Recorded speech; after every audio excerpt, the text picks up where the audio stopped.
On est bien arrivé en France. Et oui, je suis dans un camion, je dirais même une petite fourgonnette. Mon beau-frère chéri d'amour est venu nous chercher. Coucou. Il y a Julien qui nous suit. Monsieur est dans une voiture très tchatcheuse. Et puis moi, je suis en fourgonnette. Non, c'est cool. En fait, on a pris la fourgonnette parce que on a une tonne de valises. Du coup, ça rentre. Ça serait jamais rentré même dans un van. Impossible. Du coup, on a pris. C'est la fourgonnette de qui voilà, du beau-père. Voilà, cool. Et ça va nous faire du bien, la France, là. On a un joli programme. Et mon beau-frère chéri d'amour va m'accompagner faire les courses. Et hop, on est de corvée. Je vous explique, la maison, il y a rien de chez rien. Même pas sûr qu'il y a un paquet de pâtes. Rien, le frigo il a été débranché pendant un an.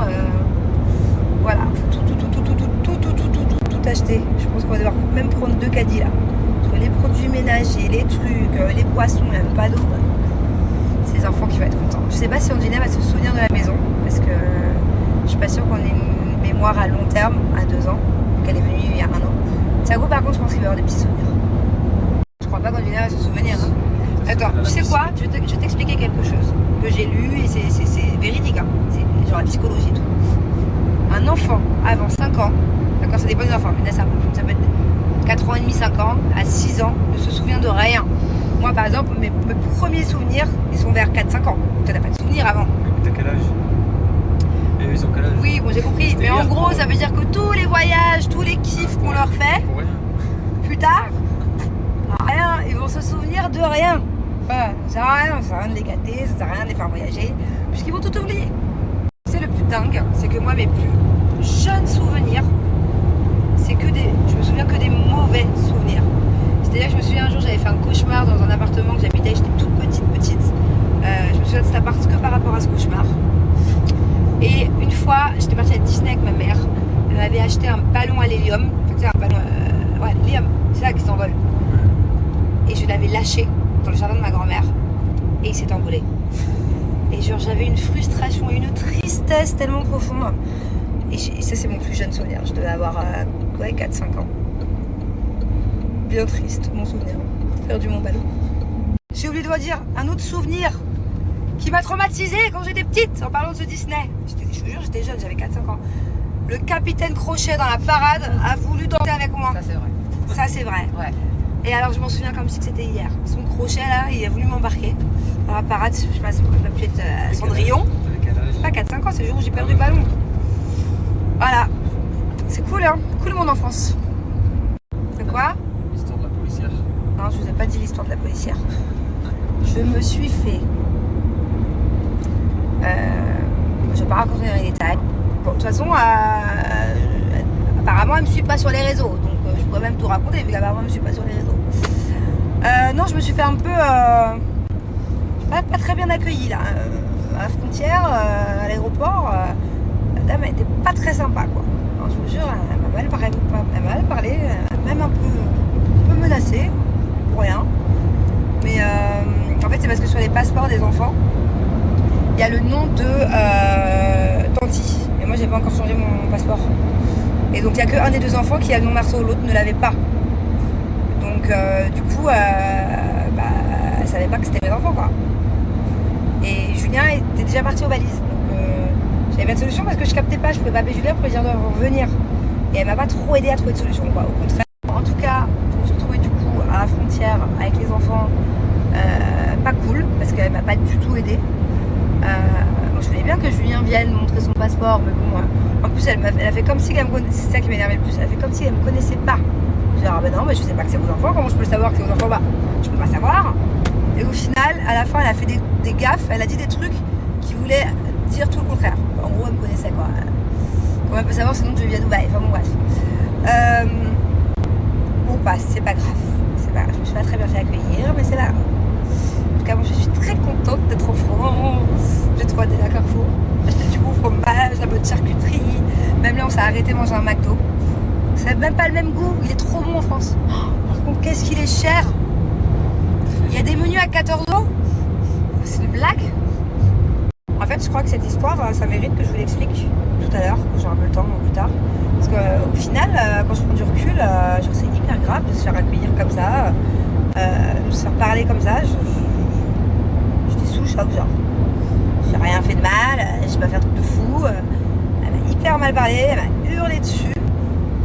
Elle m'a menacé devant mes enfants, genre de m'embarquer alors que genre, j'avais rien fait du tout.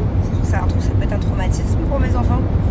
Mon fils en plus, je sais pas, il est un peu dans sa période police, voleur, tout ça. Je sais pas, je trouve ça hyper grave. Je vous expliquerai en détail tout à l'heure, ce soir, tranquille. Vous me direz ce que vous en pensez, parce que c'est pas normal, quoi. J'ai rien fait, je voulais juste appeler mon mari pour lui dire de venir ramener son passeport. Surtout que mon fils, par exemple, il a les 2 noms sur son passeport.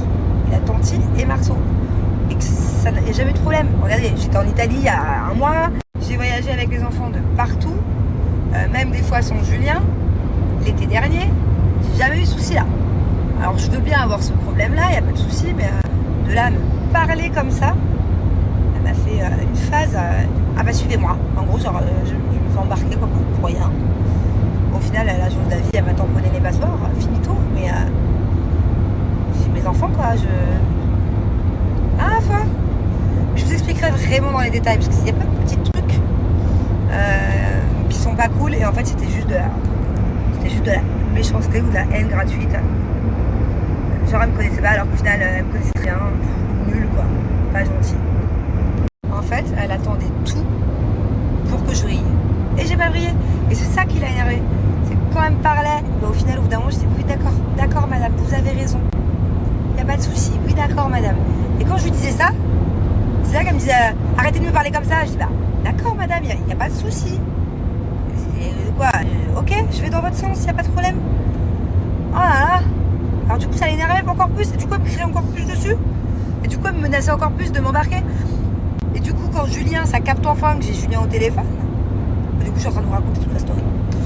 J'ai Julien au téléphone et je lui dis chérie, tu peux vite venir, j'ai besoin de ton passeport, Tanti, Marceau, un problème.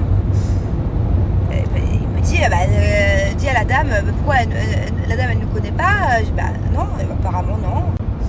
Il n'y a pas de souci, chérie, reviens sur tes pas et donne-moi le passeport. Parce que là, je suis en train de me faire menacer. Et alors là, elle me dit, quoi? Moi, je vous menace? Je dis, bah oui, madame, vous me dites que vous voulez m'embarquer. Et alors, moi, du coup, je vous la fais courte, hein, mais je vous la fais maintenant. Et alors, elle sort de sa cabine et elle me dit, vous me suivez, je vous embarque. Et j'ai mon fils qui est dans la tête. J'ai rien fait de mal, je demande juste à mon mari de venir me rendre le passeport parce que depuis tout à l'heure ça capte pas au niveau de la frontière, de la douane. Bref. Et là donc du coup je dis ok, alors, pas de problème, je vous suis, pas de soucis. Donc on avance un peu en direction de je sais pas où. On appelle ça le QG. Poste, le poste. Je la suis. Et de là, elle dit à ma mère et à ma nanny. Ah, ma nanny d'ailleurs, je vous en parle après. Et elle dit à ma mère et à ma nanny, elle dit vous restez là, vous bougez pas. Ok. Et après, elle dit vous venez, vous me suivez. Et du coup, ma mère, elle comprend pas, elle vient de dire vous bougez pas, vous restez là. Après, elle dit vous venez, vous me suivez. Et elle parlait comme ça, elle hurlait. Je dis mais vous parlez comme ça à ma mère? Mais quelle honte. Je dis non, je parle pas comme ça à votre mère, je parle comme ça à votre nanny. Vous parlez comme ça à ma nanny qui parle pas français, qui vient d'arriver en France, elle n'a jamais visité ce pays, elle se languissait, genre, c'est toute timide Manali, genre, elle a dû se dire, mais qu'est-ce qui se passe? Je comprends rien, je pas le temps de lui expliquer qu'il y a un souci avec Marceau, Tanti, et que la dame n'est pas très sympathique, ou n'est pas de très bonne humeur aujourd'hui. Enfin bon, bref, donc du coup, là j'ai commencé un peu à me dire, bon, maintenant reste calme, parce que là, je peux pas non plus rien faire, quoi. Mais entendre parler comme ça à ma mère, à ma nanny, on n'a rien fait, c'était pas cool. Donc au final, je me suis fait gronder très fortement et elle hurlait pendant 10 minutes pour rien. Si je fais une bêtise, il n'y a aucun souci, je le dis, mais là, j'ai rien fait. Et au final, pour me donner le passeport et que je parte, quoi. Et c'est là où à la fin, elle me dit si vous aviez été chez vous à Dubaï, ça ne se serait pas passé comme ça avec la police des Émirats. Ce qui veut dire que, en fait, elle me connaissait. Comment elle peut savoir que je suis chez moi à Dubaï? Si, comme depuis le début, elle me connaissait pas en me disant dans tout le monde ah bah t'es qui?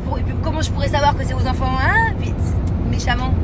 Bah, si la dame me connaît pas, comment elle peut savoir que là où j'habite, c'est la police de Dubaï?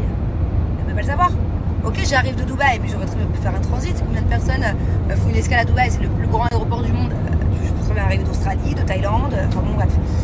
Bon, allez, bref. Mais c'était pas cool. C'était pas cool. Surtout qu'il y avait des enfants en fait. C'est moi, mon fils, il adore la police. Mon fils, il est très.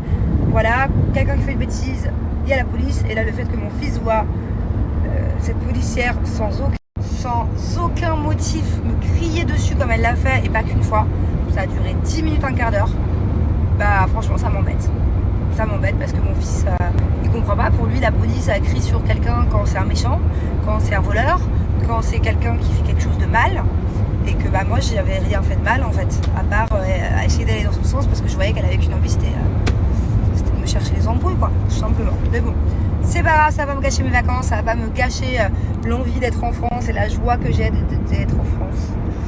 Et ça m'a juste un peu gâché mon arrivée, mais voilà, c'est derrière moi. Maintenant que j'ai tout raconté, j'ai fait ma psychothérapie sur Snapchat, je vais mieux. Bon, ouf, je suis complètement décoiffée, je vais ma casquette. Première étape de notre tournée en fourgonnette, acheter du bon pain français. Oh là là, qu'est-ce que ça nous manque, ça doit être. Même si la vérité, on n'est plus trop autorisé à manger du pain avec Julien parce qu'on fait attention à ce qu'on mange et que nous, on préfère enlever, éliminer de notre alimentation tout ce qui est blanc. Donc, je vous l'avais déjà dit, pain, pâtes, riz, même si ça m'arrive quand même de manger un peu des pâtes. Et je fais gaffe quand même. Mais là, j'ai pas pu m'empêcher. Première étape, c'était la baguette. Bon, je les ai enlevés du coup. Deuxième étape, Carrefour. Je suis allée un peu loin de chez moi, mais du coup, c'était sur la route. Oh là là, je vous dis pas comme je vais me faire plaisir. Je vais acheter une tonne de trucs. Le poulet avant tout. On mange jamais de poulet à Dubaï. On n'aime pas le poulet de Dubaï. Même s'il vient de France, on l'aime pas. Et du coup là, je vais faire du poulet à gogo. Mal, hein? Je suis fière de toi. Enfin. Ah ouais, et rien que c'est renversé. Bon, je suis vraiment trop contente. J'ai reçu une nouvelle montre Gabriel Rivaz. Et alors, c'est pas n'importe quelle montre connectée, c'est vraiment le haut level, j'ai envie de dire, avec des bracelets en soie. Voilà, vous avez énormément de choix sur le site. Des bracelets qui sont interchangeables. Donc en fait, selon votre tenue, vous pouvez à chaque fois changer de bracelet sans avoir à changer la montre. Ça, c'est juste génial de pouvoir assortir sa montre à sa tenue. Il y a énormément de choix d'ailleurs sur le site. Avec les bracelets en soie, en plus bien sûr d'être beaucoup plus joli, sophistiqué qu'un bracelet en plastique, c'est que avec l'été qui arrive, tu transpires pas avec ta montre connectée. Parce que moi je sais qu'ici à Dubaï par exemple, il fait tout le temps chaud dès que je mets ma montre connectée, je transpire un peu du poignet, voilà, et ça ne laisse pas de marque. Et vraiment, je trouve ça vraiment stylé de pouvoir, de pas avoir une montre connectée comme tout le monde en fait. Encore une fois, je vous le répète, il y a plein de choix de bracelets sur le site.